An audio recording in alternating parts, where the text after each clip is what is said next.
Hey everyone, welcome back. We're going to jump right into this review of the Wicked Ridge crossbow by TenPoint. But first I'd like to give a shout out to Goldtine Outdoors.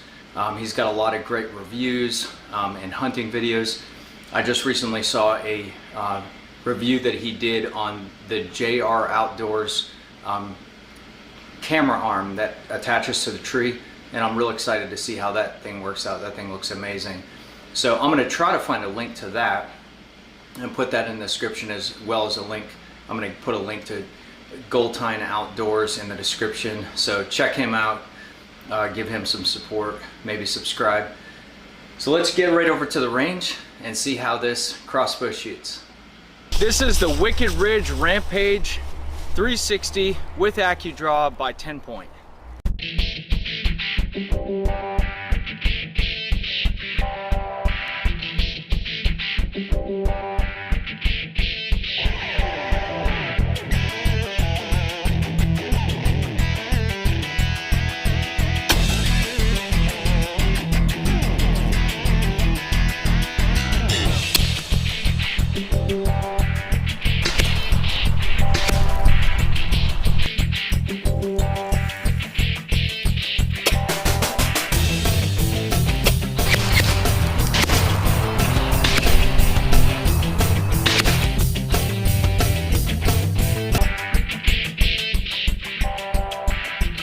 Alright, I'm going to try to get a close up here and get everything in here. I want to talk about the features first. So let's talk about the size of the bow, the weight, the price, the different features that it has. So butt to foot bracket is 36.5 inches. The advertised width of the bow is 15 inches when it's cocked. I think they're talking about the inside of each limb. I'm actually going to measure from the outside of each axle because that's a more true width. I'm not going to cock it right now, but when it is cocked, I've already measured it. It's 19.25 inches. And just as it sits now, while it's uncocked, it's 21.25 inches. So it goes in 2 inches when you cock it. It has 112 foot-pounds of pressure. So that's considerably more than your regular compound bow, which is going to be more like 60 or 70 pounds. So it's very powerful. I don't have a chronograph to shoot it through, but the advertised feet per second is 360. And I think my compound bow shoots like 315 feet per second. So that's quite a bit faster. It has a 13.5 inch power stroke. So when you cock this all the way back into the mechanism here, the place where the strings begins and where it stops is 13.5 inches. That's called the power stroke. It has a 3-time scope, so it's 3 times the amount of regular vision that you would have. These flip up, they're spring loaded, so that's nice. It has a 20, 30, 40, and 50 dash mark inside the scope. So that is definitely a nice feature to have. The weight of this bow, the advertised weight is 6 pounds. It's actually, well, when you have everything on it anyway, it's actually 9 pounds, 1.2 ounces. That compares to about 6 pounds for your conventional compound bow. Now, I do want to at least explain that probably the advertised weight of this bow,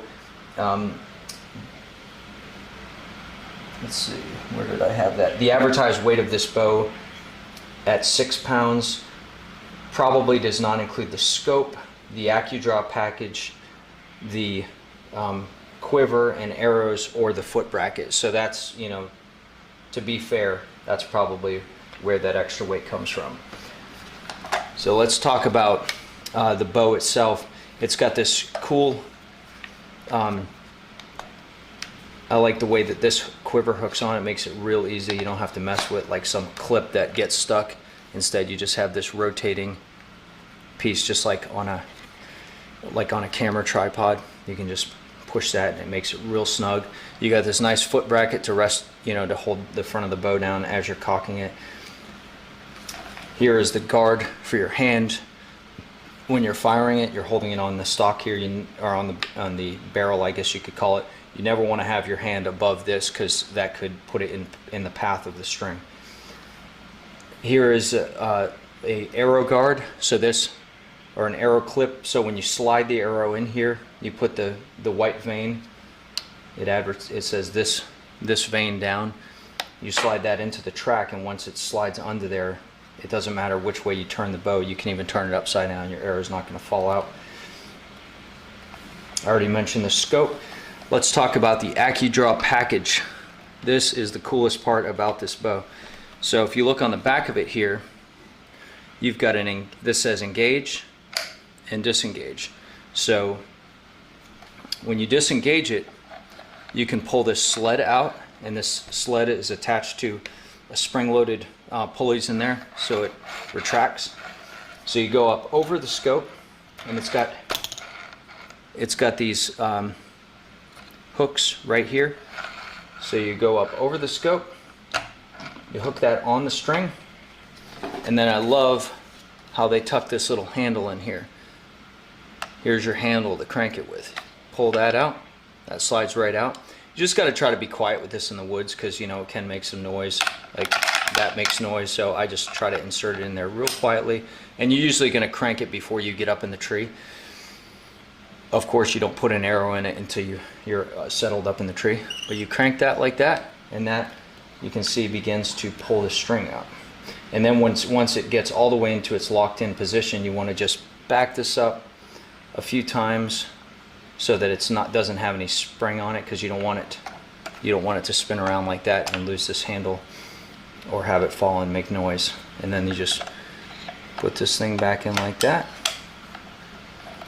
push that in place. You just got to be careful that doesn't get caught on anything like a branch, because I did actually drop mine out of the out of the tree when I was trying to recock my bow. And then of course, once you cock the string all the way into position, this sled is now going to be underneath of this arrow guard bracket and all the way up in here. So you want to pull that back out, make sure you put that back in place up over the scope, and then you just engage that, and that locks this so it can't come out. And that stays relatively quiet. This bow does seem to be made out of or it's got like a rubber coating, so it's like a dead noise type material. So I like that. On this mechanism here, it does have a thing for dummies, like when you pull this string up inside of here, it clicks.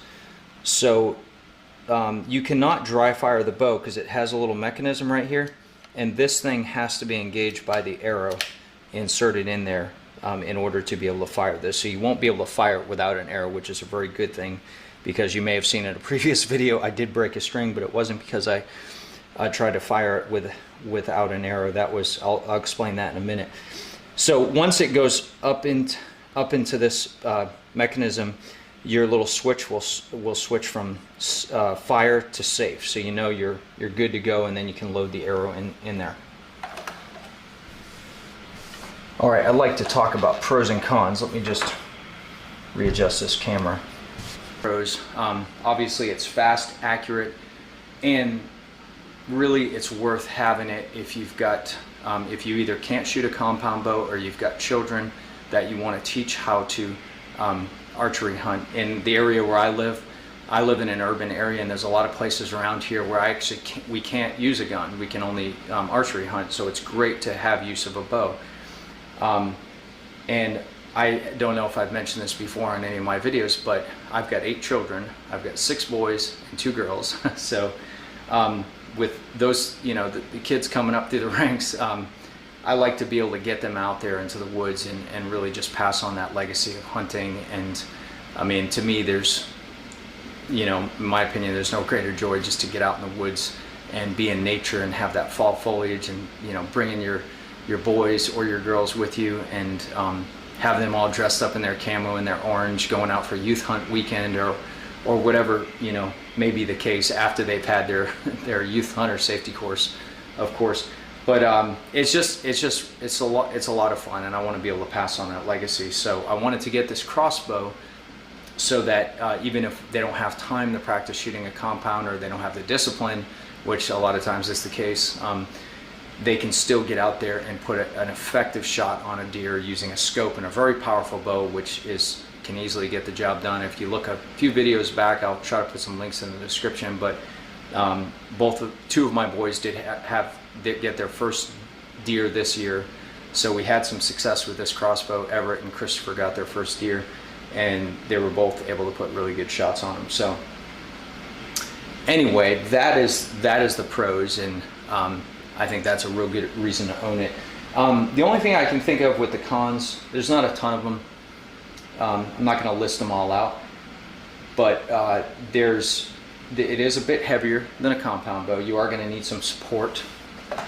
You know, if your child is holding the bow, it's good to have a shooting bar if you're in a double ladder stand or something like that. But if you're in a lot of times what I've done is put two hang-ons, you know, going like a V on the tree, and that way I can help them when it comes to time to shoot. But you know, I've even taken like a shooting rest, one of the ones you can just hold with one hand, and I'll just like lean over and prop it up and try to take a video at the same time. But anyway, the other thing is that the only way to decock this is you've got to fire an arrow. So you might want to take a shooting block with you, or a target of some kind. I don't necessarily recommend shooting it into the ground, because you could hit a root, and I also lost one arrow doing that, because this is such a powerful bow, and as you can see, the arrows are a lot shorter than a regular compound bow. So with the power that this has, it can easily bury the arrow into the ground. That's why I lost one. I almost lost two other ones, which I found. But I think I've learned my lesson. I'm just going to bring a target next time when I have to disengage this. And of course, the only other con I can think of is it's a crossbow, so you only have one shot. You got to make that shot count. Of course, you can put another arrow in and you can recrank it, but that's going to be hard to do in a hunting situation, especially if you have deer around you. I just remembered the last thing I wanted to mention was about the arrows. I was just telling you about that. So if you look at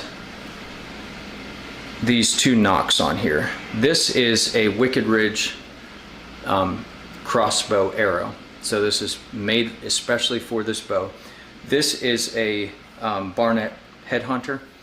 So, and I'm sure this is a great arrow, but here's the one of the things I don't like about this particular bow. I like to use lighted nocks on my arrows. So as you can see, I've already taken off the nock on this Barnett, and I put a lighted nock on there. Well, if you look at the ears on these two arrows, you'll see on the two nocks, you'll see that the ears on this one are not as deep. They're more shallow, and it makes it so the string is not going to seat in there quite as much. And also, because you can just pull this nock out and put another nock in, these can rotate. And what I did on my crossbow, the way I broke a string, which you may have seen on one of those videos, it was the one called Buck Meets Rage Broadhead at First Light. This nock was turned in the wrong direction, so the string was actually sitting across the nock like this instead of, you know, tucked down inside of it. And so that's considered a dry fire, which I just learned. I didn't know you could dry fire a bow with an arrow in it, but apparently if the arrow is not seated correctly on the string, that's called a dry fire as well. This one has you see this little orange piece here on the nock on the bottom? It's basically like a locking collar, so you cannot turn this. And then this white vein says this vein down, so you really can only insert this one way. Well, you can insert it more than one way, but you're only supposed to put this vein down, and that tucks the string inside of that really good, and this cannot rotate. So that's the only thing is if I want to use a lighted nock, I'll have to find a way to integrate it with the Wicked Ridge arrow, because now I think if the string had been tucked down in this Barnett just fine, it would have been just fine and it wouldn't have broke the string, but that wasn't the case. And now I'm not going to take any chances, because I did have to send this back to the company, and they had to replace, I guess it's standard procedure when you snap a string, they have to inspect the limbs, make sure they didn't crack. They had to replace the axles and the string, so it ended up costing me $200. I wasn't crazy about the customer service with WickedRidge. They weren't very professional. When I first called them and told them my string broke, that was before I was aware that my knock had rotated, and they immediately assumed that it was my fault and the problem was my fault and there was nothing on their end, like it couldn't possibly be a defect, it had to be something I'd done. And they were very defensive, and I thought that was not very professional. So that's one suggestion that I would have for them, is be more professional, have someone send the bow in, be willing to inspect it, and then proceed with telling the customer what the problem is, instead of just making an assumption and assuming that it's the customer's fault, because obviously it could have been a defect with the string or with the bow, because not every single one that comes off the line is going to be 100% perfect 100% of the time. So that's it for the pros and cons, but I would recommend this bow, especially if you have kids or you can't shoot a compound. So that's it. And now I'd like to read the scripture of the day. Now this is the confidence that we have in him, that if we ask anything according to his will, he hears us. And that's from 1 John 5:14. Just want to thank everyone again for tuning in, and stay tuned for some other review videos. I'm going to have an Alps backpack review. I'm going to be reviewing some grunt calls, which I haven't forgot about. I know I mentioned that in another video. And I'm also going to be reviewing the Wild Game Innovations trail camera. Been using that camera for years, and it's inexpensive and it works well, and it takes videos and pictures. So why have all the bells and whistles, which can lead to other issues. So anyway, I'm going to be reviewing that, and hopefully I'll be able to get out and do a turkey hunt before the season is out. I haven't really gotten into turkey hunting. I'd really like to. I've only been twice and didn't really know what I was doing. So I hopefully I'll be able to do that. I'd like to do some other maybe scouting or fishing videos. So anyway, stay tuned, and again, just thanks for watching, and I'll see you the next time.